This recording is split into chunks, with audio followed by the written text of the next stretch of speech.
Hey guys, it's TJ from TJ's Toy Trains. In one of the Facebook groups, I had posted that I was doing the Kadee conversion on my Lionel GLAs simply because the Lionel couplers, these, will not stay coupled in a long train, and it's quite annoying when your $1,000 steam engine rear ends the end of your train. So a guy had posed the question on how I was doing it, so I thought I would take a video of me converting these cars. Now, as you can see, I've already got a large pile of the trucks.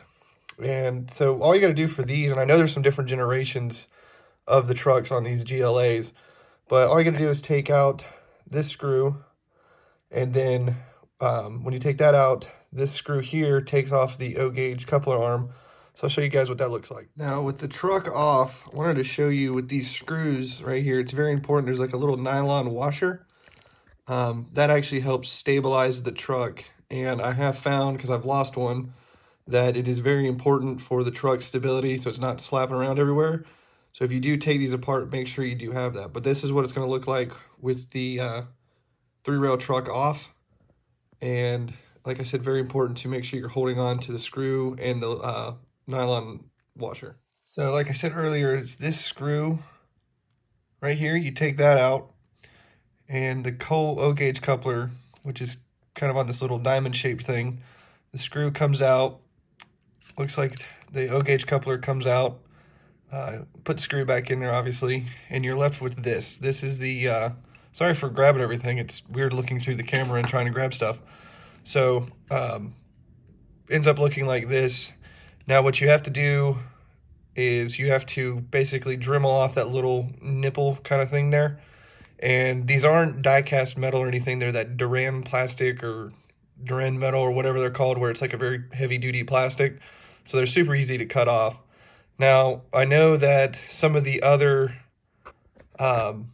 GLAs have that big, crazy contraption of a truck in there, and I know that's going to be a little bit more difficult. Fortunately, I have this style, which I'm not sure if this was a Lionel design or who they robbed it from, but it makes life a lot easier when you're trying to do this particular thing. So I'll go ahead and nick one off here, off the little nipple, and show you guys what that looks like. So here's what it's going to look like before or right after you remove the O-gauge coupler.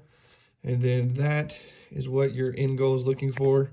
Now this one, I unfortunately did nick the wheel flange a little bit with the Dremel, but oh well, it happens. It's a tight little fit in there. Luckily, it's real quick cut. It's like a hardened plastic. Doesn't take much for it to go through it.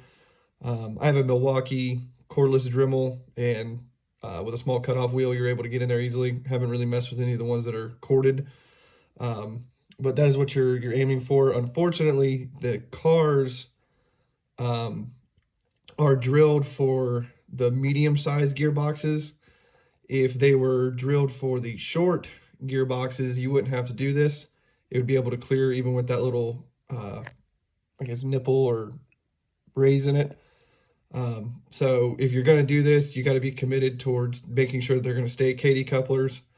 If not, I mean, I'm sure you could find some way of potentially gluing back to the O-gauge coupler on and sandwiching it into the car or something. So if you wanted to, I'm sure you could do it, but it won't screw back in if you go down this road. All right, guys, now after you've already cut all the trucks where you need to and got all the O-gauge couplers off, next thing you're going to do is, at least for me, in the box of the cars came the little mount pads, some screws, and the air brakes lines. The cool thing is these mounting pads actually have a spot for these brake lines to be attached in.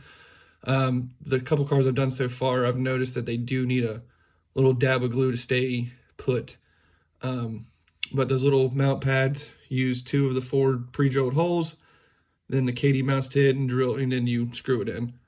I kind of use a combination of different screws. I've got some brass ones that I've used, some nylon ones, and there's the ones that come provided. The only reason why I kind of prefer the nylon ones is I have split one of the bolsters on this car.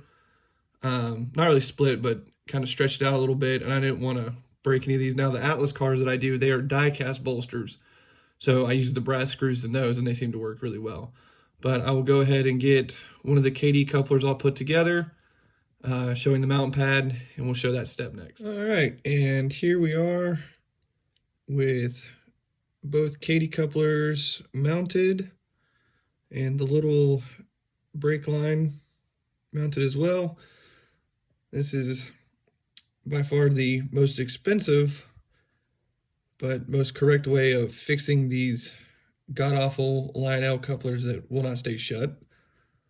I know there's ways of doing super glue and things like that, but I figured on such a nice looking model that would be crass to super glue them shut.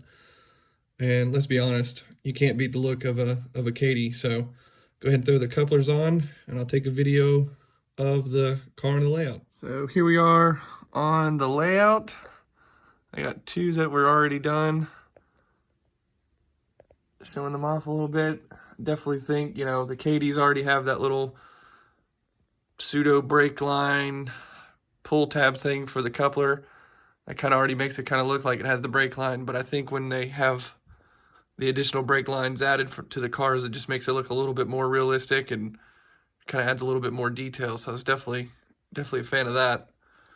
But I hope this video helps you guys out if you're looking to do it.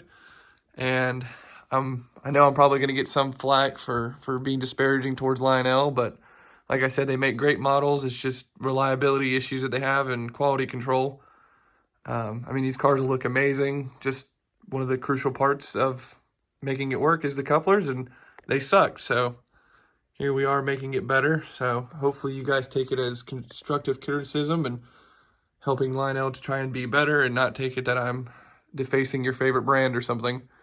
But hopefully this is helpful, and I'll see you guys on the next how-to. And if you got any questions or comments, concerns, just leave them below. And if you want to see something else in the future specifically, just reach out to me.